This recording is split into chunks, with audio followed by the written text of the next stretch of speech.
What we're interested in is social contagion. How can other sorts of things, how can ideas, norms, behaviors spread from person to person and from person to person to person? Our initial thought was to look at obesity.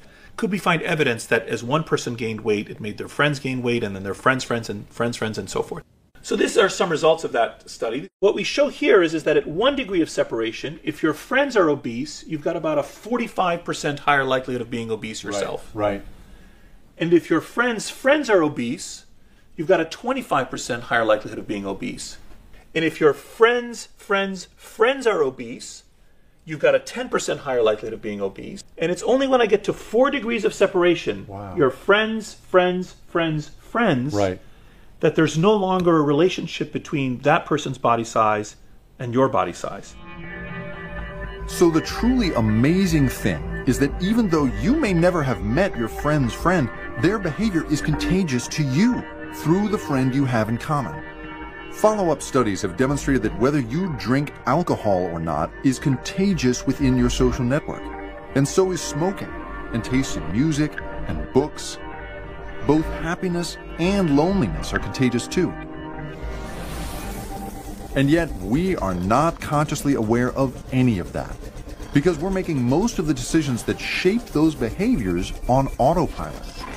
And that is what gives 21st century hackers so much control over whether a group of people functions well or functions poorly. All they have to do is hack into our autopilot system and seed a behavior. And without our even being aware of it, we will spread that behavior throughout our social network, either for good or for ill. You take a group of people and you assemble them one way with one set of rules of interaction, and those people are kind to each other, or cooperate, or innovate, or are healthy. Or you take the same human beings and connect them a different way, and they're none of those things. They're mean to each other. They don't learn from each other. They're unhealthy. They're uninnovative. They're uncooperative. Same human beings connected different ways gives the group different properties. Christakis' goal is to design hacks that will help entire societies function better. His latest project is aimed at improving the health of babies in rural Honduras with this simple hack. First, strategically select just a few people in a village. Next, educate them about best practices, like only giving babies clean water. And then count on those people to make that behavior contagious throughout the village. And in this village over here, you pick 6 people at random, the 6 yellow dots, to whom you're going to give some sort of an intervention, a public health intervention, a clean water intervention, a vaccination intervention. And what I'm trying to do is I'm trying to understand not what happens to the people to whom you give the intervention, but what everyone else in the village does. The goal is to create hacks that countries can use to dramatically improve the health of their citizens at a cost they can afford.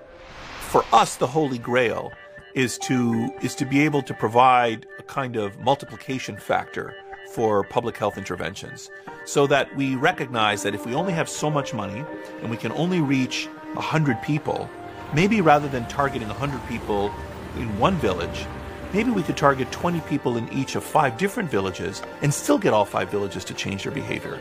And so now we've multiplied by 5 the impact of our intervention by exploiting some of these ideas about behavior change and social embeddedness. Incidentally, the same paradigm can hold not just for villages in the developing world, but for classrooms. We're trying to get kids to not smoke. We're trying to get kids to be studious. We're trying to get them to wear their bicycle helmets. From workplaces, we're trying to increase worker safety. To hospitals, we're trying to get doctors to wash their hands or order fewer tests.